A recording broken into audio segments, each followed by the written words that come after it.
Hi friends, welcome to our channel. இந்த channel நம்ம என்ன வீடியோ பார்க்க போறோம்னா HTML கோர்ஸோட எபிசோட் 3 வீடியோ தான் பார்க்க போறோம். இதில் வந்து ஹெட்டிங் டேக்கையும் பேராகிராஃப் டேக்கையும் பற்றி பார்க்க போறோம். ஆல்ரெடி நம்ம போட்ட HTML வீடியோஸ் பார்க்காம இருக்கவங்க போய் அதை பார்த்துட்டு வந்துருங்க. அப்போ இந்த வீடியோ உங்களுக்கு புரியும். வாங்க வீடியோக்குள்ளே போகலாம்.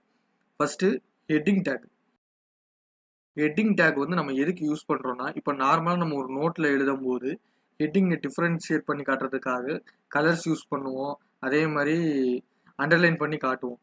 ஆனால் ஒரு வெப்பேஜில் வந்து நம்ம எப்படி அதை டிஃப்ரென்ஷியேட் பண்ணுறோம்னா ஹெட்டிங் டேக் யூஸ் பண்ணி நம்ம அதை டிஃப்ரென்ஷியேட் பண்ணலாம். அதாவது ஹெட்டிங் டேக்கில் ஆல்ரெடி வந்து ஹெட்டிங்கான ப்ராப்பர்ட்டிஸ்லாம் இருக்கும். அதாவது எப்படின்னா போல்டாக இருக்கணும், சைஸ் பெருசாக இருக்கணும், அதே மாதிரி அந்த டைட்டில் எழுதி முடிச்சதுக்கப்புறம் நம்ம அடுத்து டைப் பண்ணக்கூடிய டெக்ஸ்ட்டு வந்து கொஞ்சம் டிஸ்டன்ஸ் விட்டு டைப் ஆகணும். இந்த மாதிரி ப்ராப்பர்ட்டிஸ்லாம் அது டிஃபால்ட்டாக இருக்கும். அதை வந்து நம்ம ஈஸியாக யூஸ் பண்ணிக்கிற மாதிரி இருக்கும். இப்போ வந்து நம்ம நோட் பேடில் போய் அதை ஒர்க் அவுட் பண்ணி பார்க்கலாம். ஃபர்ஸ்ட்டு ஹெட்டிங் டேக் வந்து 6 டைப்ஸ் இருக்குது. அதாவது H1, H2, H3, H4, H5, H6. ஒவ்வொரு டேக்லேயுமே சைஸ் மட்டும்தான் சேஞ்ச் ஆகுமே தவிர்த்து வேறு எந்த ப்ராப்பர்ட்டியும் சேஞ்ச் ஆகாது. இப்போ வாங்க ஃபர்ஸ்ட்டு ஹெட்டிங் டேக்கில் வந்து H1 டேக் எப்படி யூஸ் பண்ணுறதுன்னு பார்ப்போம்.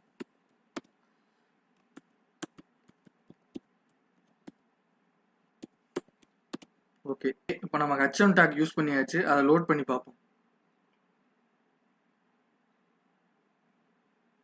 லோட் பண்ணால் பார்த்தீங்களா, இங்கே பாருங்கள், நம்ம கொடுத்த டெக்ஸ்ட் வந்து நார்மலாக தான் நம்ம கொடுத்துருக்கோம். ஹெட்டிங் டேக்கில் கொடுத்துருக்கோம். H1 டேக்கில் பாருங்கள் சைஸ் வந்து போல்டாக இருக்குது. அதே மாதிரி மேலே ஸ்பேஸ் விட்டுருக்கு. இப்போ வந்து அதே இது வந்து நார்மலாக எதுவுமே கொடுக்காம பார்ப்போம். டேக் எதுவுமே கொடுக்காம வெறும் என் பேரை மட்டும் நான் டைப் பண்ணுறேன். இப்போ ரெண்டுமே நான் ஒரே நேம் தான் கொடுத்து வச்சுருக்கேன். ஆனால் பாருங்கள், ஹெட்டிங் டேக்கில் இருக்கிறதுக்கும் நார்மலாக எந்த டேக்கும் கொடுக்காம இருக்கிறதுக்கும் டிஃப்ரெண்ட்டாக பாருங்கள். அதே மாதிரி மேலேயும் கீழேயும் கொஞ்சம் ஸ்பேஸும் விட்டுருக்காங்க, சைஸையும் போல்டு பண்ணியிருக்காங்க. இப்போ நான் இப்போ மற்ற டேக்லாம் சொன்னேன் பார்த்தீங்களா, H1, H2, H3. இப்போ அந்த டேக்லாம் எப்படின்னு நம்ம யூஸ் பண்ணி பார்ப்போம்.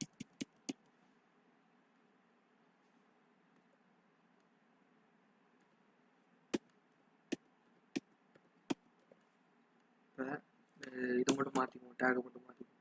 H2 டேக் இது, H3 டேக் இது,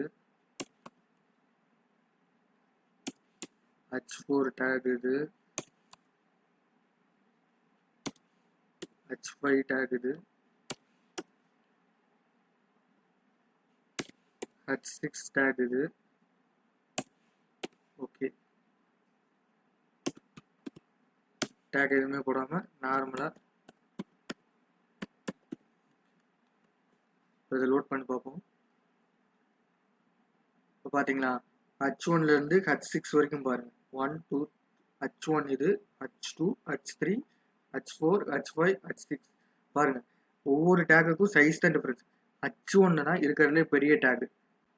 அதாவது H1 டேக்கில் தான் பெரிய ஃபாண்ட் சைஸ் இருக்கும். அதுக்கப்புறம் இருக்கிறதுலே கம்மியான ஃபாண்ட் சைஸ் இருக்கிறது H6 டேக் தான். இப்போ வந்து இதுக்கு H1 டேக்குக்கு மேலே நம்ம பெருசாக டைட்டில் வைக்க முடியாதான்னு கேட்டால் வைக்கலாம். CSS யூஸ் பண்ணி நம்ம மாற்றலாம். அப்படி இல்லைன்னா பூட்ஸ்ட்ராப்பில் டிஸ்பிளேன்னு ஒரு ப்ராப்பர்ட்டிஸ் கிளாஸ் இருக்கும். அதை யூஸ் பண்ணி நம்ம இதை விட பெருசாகவே நம்ம மாற்றலாம். நம்ம அதெல்லாம் பூட்ஸ்ட்ராப் சீரீஸில் பார்ப்போம். இப்போ வந்து HTML வந்து இதுதான் அந்த 6 டேக்ஸ். ஹெட்டிங் டேக் வந்து 6 டேக்ஸ் இதுதான். ஒவ்வொரு டேக்ஸும் வந்து சைஸில் தான் டிஃப்ரெண்ட் ஆகும். அதாவது H1ஓட H2 சிறுசாக இருக்கும், H3ஓட H3 சிறுசாக இருக்கும். இதே மாதிரி ஒவ்வொன்றும் சிறுசாக இருக்கும். அதாவது இப்போ பாருங்களேன், இப்போ நார்மலாக எந்த டேக்குமே கொடுக்காத இந்த நேம் வந்து H6 H5ஓட பெருசாக இருக்குது. அதாவது இந்த மாதிரி H6 H5ஓட பெருசாக இருக்குது. அப்போனா இதெல்லாம் ஹெட்டிங் யூஸ் ஆகாதுன்னு கேட்டிங்கன்னா, இதெல்லாம் ஹெட்டிங் யூஸ் ஆகும். இது எப்படி யூஸ் ஆகும்னா, இது வந்து டிஃபால்ட் சைஸ் தான் இது. இதை விட நம்ம சைஸ் கம்மியாக குறைச்சும் நம்ம ஃபான்ட்ஸ் நம்ம யூஸ் பண்ணுவோம். அதாவது ஃபாண்ட் சைஸ் யூஸ் பண்ணி இதை விட கம்மியான சைஸுமே நம்ம யூஸ் பண்ணுவோம். அப்படி யூஸ் பண்ணுறப்ப இந்த டேக்லாம் வந்து ஹெட்டிங்க்கு வந்து யூஸ் ஆகும். இதை விட சிறுசாக நம்ம வந்து ஃபாண்ட் சைஸ் யூஸ் பண்ணும்போது இதை வந்து ஹெட்டிங் டேக்லாம் நம்ம நிறைய யூஸ் பண்ண முடியும். அதாவது கார்ட்ஸ் இந்த மாதிரி இதெல்லாம் நம்ம நிறைய யூஸ் பண்ணுறதுக்கும் நம்ம அப்கமிங் வீடியோஸில் இதை பற்றி நல்லா டீட்டெயில்டாகவே பார்ப்போம். ஓகே, அவ்வளோதான் ஹெட்டிங் டேக். இப்போ வந்து பேராகிராஃப் டேக். பேராகிராஃப் டேக் எதுக்கு யூஸ் ஆகுதுன்னா, ஒரு பேராகிராஃபை டைப் பண்ணி காட்டுறதுக்கு தான் யூஸ் ஆகுது. இப்போ நார்மலே டைப் பண்ணாலுமே ஒரே மாதிரி தான் வரும். இப்போ பார்த்தீங்கன்னா நார்மலாக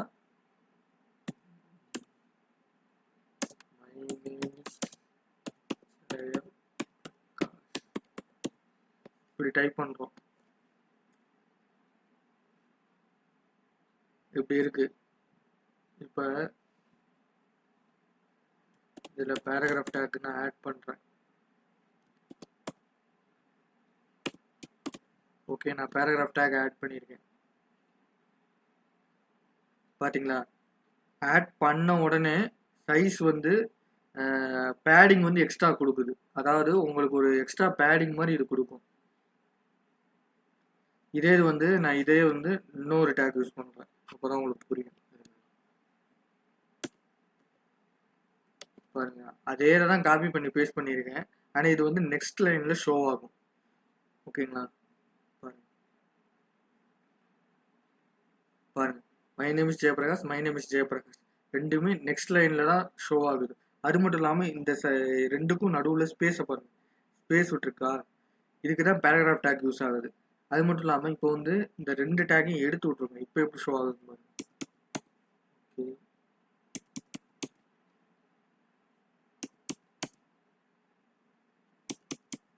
ஓகே, இதை நான் எடுத்து விட்டுட்டேன். இது வந்து அடுத்த லைனில் தான் நான் கொடுத்துருக்கேன்.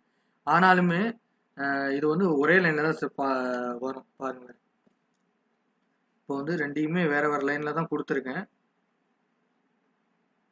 ஆனால் பாருங்க, ஒரே லைனில் தான் வருது. ஏன் ஒரே லைனில் வருதுன்னா, இந்த ஹெட்டிங் டேக்குக்கும் பேராகிராஃப் டேக்கும் வந்து பிளாக் டேக்ஸ்ன்னு சொல்லுவாங்க. அதாவது பிளாக் எலமெண்ட்.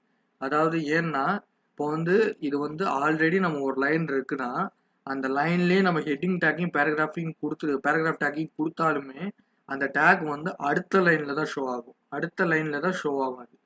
ஏன்னா அது வந்து ஒரு பிளாக் எலமெண்ட். இப்போ வந்து பாருங்களேன்,